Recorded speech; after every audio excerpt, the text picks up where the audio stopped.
From someone who has an addiction is an extremely hard decision to make, and there's nothing that I can do to make it easy for you. However, in this video, I'm going to give you some guidelines to go by that will at least help you think the situation through strategically.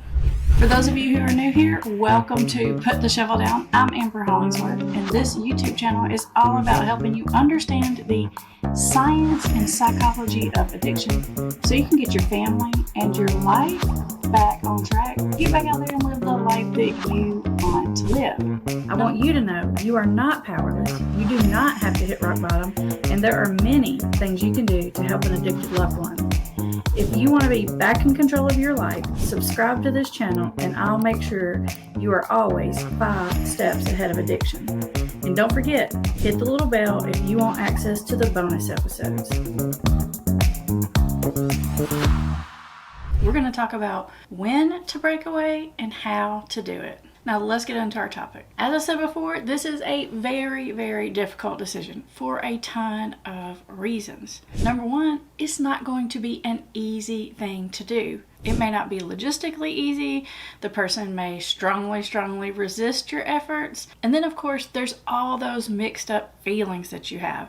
The guilt that you have about leaving. Maybe you feel like you're their last sort of bridge out there, and if you leave, they'll for sure fail. Maybe you're scared of what will happen to them when you do walk away from this relationship. Maybe you're still holding out hope that they're going to turn it around, because you do see little glimpses of the real them every now and then, and it keeps sucking you back into the relationship. And then there's all the self-doubt that you might have, because in all likelihood, if you're in a relationship with someone who has an addiction, you've probably been being gaslit a little bit, meaning they've made you doubt yourself. They've made you doubt your reality, and you may be questioning, am I the crazy one? Maybe I am being overly uptight about it. Maybe it's not going on. All of these mixed up feelings make the decision very difficult. And that leads us to when to break away from someone who has an addiction to drugs, alcohol, gambling, any addiction. You need to break away after you've given it a lot of thought. This is not a decision that you need to make in the heat of the moment, in a big argument, after you've found some paraphernalia or caught them doing something that they shouldn't have done. It's not a decision that you want to make in the moment quickly. Now, the reason for that is when you make it in that moment quickly, number one, you're not really prepared to pull it off. You don't have the situation ironed out. And number two, you're making that decision emotionally and you're doing it reactively, which means once the emotion dies down, and it will, then you're very likely to go back on your decision. This isn't a decision that you're making out of an emotion. This should be a well planned out decision that you're making. Now, the next thing that comes under our when category is you do it when you're doing it for yourself. A lot of people feel pressure to break off any kind of relationship with someone who has an addiction, whether it's a romantic relationship, a family relationship, a friend relationship, because they feel like if they stay in relationship with this person, they could be enabling them. But that's honestly not a good reason to break away from someone who has an addiction. Like, a lot of people have this false thought that if they pull away from that person's going to hit bottom and they're going to get better. That is not likely going to be what happens, okay? When you make this choice, don't make it about what's best for them. Make this choice because it's what is best for you, and like I said earlier, after you've given it a lot of thought. Now, another thing that comes under the when category is when you feel like you've given it your best. You want to kind of walk away feeling like, okay, I tried all the stuff Amber teaches me on these videos. I've really done what I could, and I can feel good about stepping back without feeling terrible in my heart, okay? So make sure you feel strong that you've done what you could do. That way you won't blame yourself later if something happens to them. You won't second guess your decision and then end up backtracking on it, okay? Because that's important. Now, also another big, huge one about when it's time to break away from a relationship is when it is unsafe. Now, we should put a big gold star by this one. I probably should have started with it. If it is unsafe, you need to move away. And in that situation, you may even have to break it away faster or quicker without having done some of these other things I'm saying. Now, I know on some level, any kind of relationship with someone who has an addiction is unsafe, But I'm talking about unsafe, like you need to urgently get out of there, like something is imminently bad going to happen to you, your kids, someone else, like it's just bad and chaos. You need to get out of there. And if that's the situation, you may need to do whatever you've got to do to get out of there quickly. If that's not the situation and you know it's unhealthy for you and you need to get out of there, but it's not like imminent, then I'm going to strongly advise that you need to take the time behind the scenes before you've had this conversation. And we're going to talk about the conversation in just a minute. But before you have the conversation, you need to really plan it out logistically. Like, for example, if this is your partner and they're the one that makes the money and brings home the money and maybe you stay home, then this can be a little bit complicated. You need to think this through. Maybe you need to get a job and save up some money. Maybe you need to do a little research and find out what resources are out there. Maybe you need to have some conversations with some family member or friends that might could give you a place to stay for a while. Take the time to do this smart. Do it strategically and make sure you think it through. If you really want to distance yourself from this relationship, this is how you need to do it. Now you might be thinking to yourself, Amber, well, how do you know when it's the right thing for you? I actually have a video about it. It's called 4 Reasons to Walk Away, and I will link it up at the end of this video because it goes perfectly with what we're talking about today. But before you watch that one, let's move on to how to break away from this relationship. Now, if it's one of those unsafe situations, you just get your honkus out of there, whatever you gotta do, okay? But if it's not imminently dangerous, then you really do need to have a face-to-face conversation with this person about what's happening. And you need to do it in as calm of a manner as possible. You may want to do this in public, not somewhere that's so public that you can't have, a private conversation, but also somewhere where it's maybe not nearly as likely to get super dramatic or go like Jerry Springer on you or something. Now, you've heard me say this a lot in my videos about having conversations with people, difficult ones. Keep it short. Do not leave a lot of room in this conversation for going back and forth. Do not argue about it. Do not place a lot of blame anywhere. Do not give them 500 examples of how you've given them 500 chances. This is not the time to express your resentment. This is not the time to try to convince them that they are addicted. Because if you're to the point of having this conversation, I'm guessing you already had that other conversation 100 times. Am I right? Don't do it when there are kids around, whether they're your kids, their kids, someone else's kids, because this is a very grown-up conversation. In fact, I want you to be more than fair about if there's like a splitting up and who gets what. I want you to be more than fair, because this will help you to have that good feeling in your heart, which will help you not cave in the long run, because you're going to feel solid. You're going to know you did everything good. You're going to know you were kind about it, and you're going to know that you were more than fair about it. This is going to help you stay solid and not second guess yourself. Now, don't be so much more than fair that you totally screw yourself over, but don't fight and argue about stupid things like pieces of furniture and who did what, because that's going to keep you stuck in this relationship. And the whole purpose of breaking away is because it's become toxic for you, and it's what you have to do for yourself. Be empathetic, but don't cave.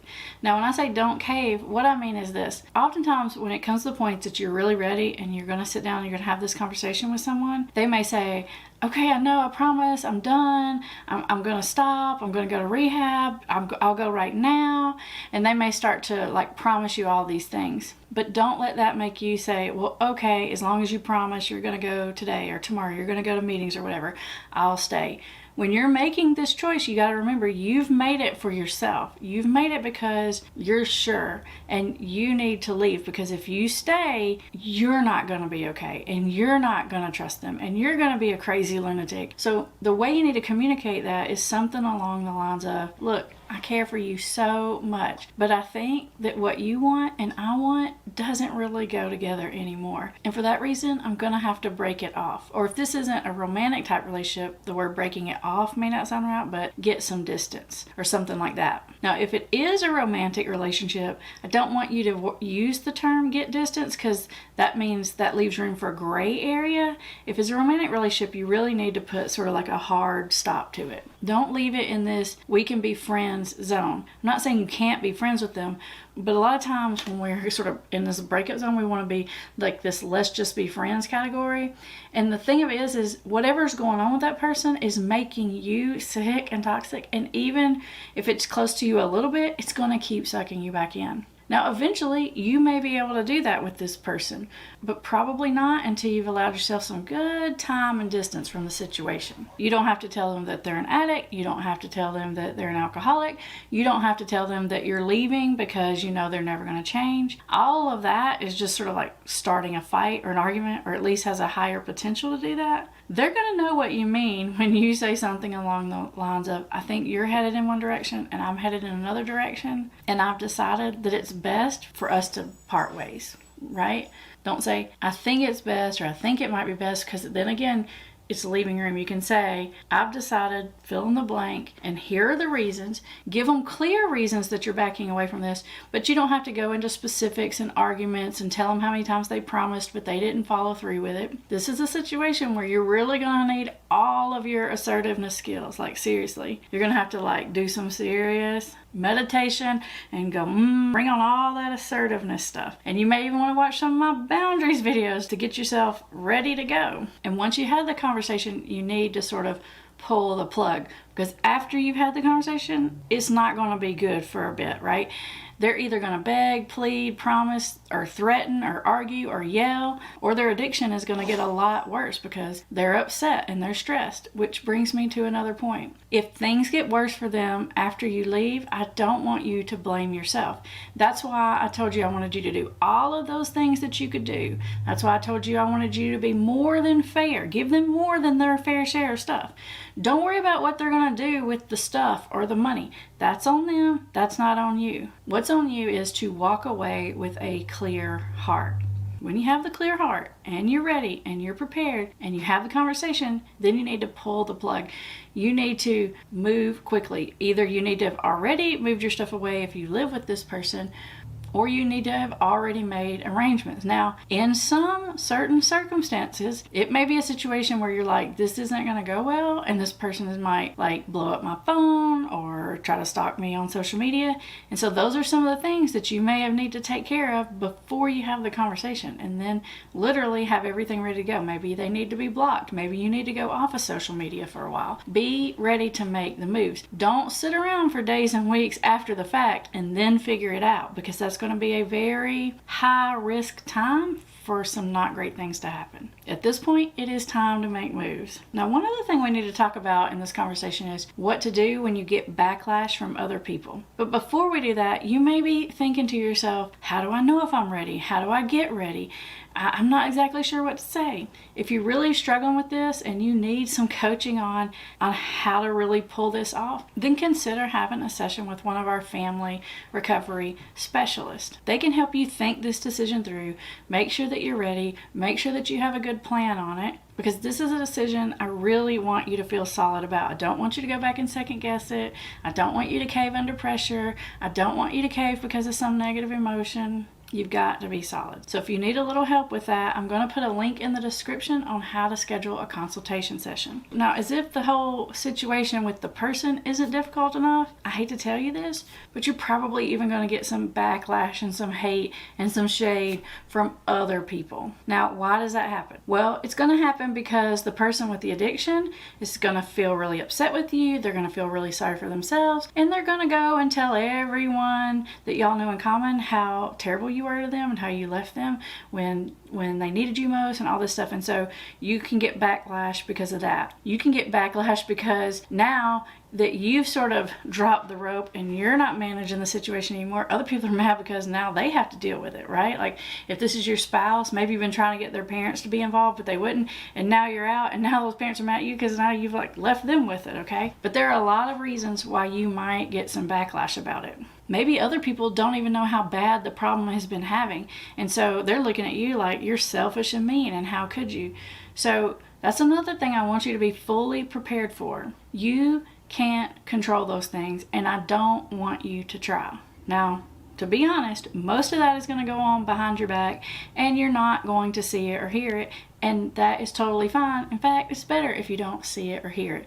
Don't go looking for it. Don't go trying to find out what somebody said about you behind your back. That's just ridiculous. That's just bad advice ever. Don't be snooping around and calling your friends to find out how the person's doing or what they're saying about you. That won't end well. Now, in the event that someone does say something to you directly about the situation that makes you feel like they're being sort of snarky about why you left, then you can just say, I know it was a really hard decision for me, and there's a big part of my heart that's really sad about that, but ultimately it's just what I had to do for both of us. That's what I want you to say. That's pretty clear. That's pretty direct. It's kind. It's empathetic. But don't leave a lot of room for arguing about it. Don't try to convince them that this person is really an addict. Don't try to tell them all the things you did to try and how no one helped you. Don't. Once you've decided this, we're moved on past all that, right? And then we're just going to walk away from the conversation. And we're going to be okay with them thinking whatever they're going to think. Because the truth of it is, in most situations, when after they've been dealing with it for a while, they're going to be backed into that same corner that you got backed into. They'll figure it out for themselves. You don't have to convince them. Now, once again, I've put that link in the description. Plus, there are links in there for all kinds of other resources. Now, as promised, up next, I want you to watch this video, 4 Reasons to Walk Away. I'd like to send a big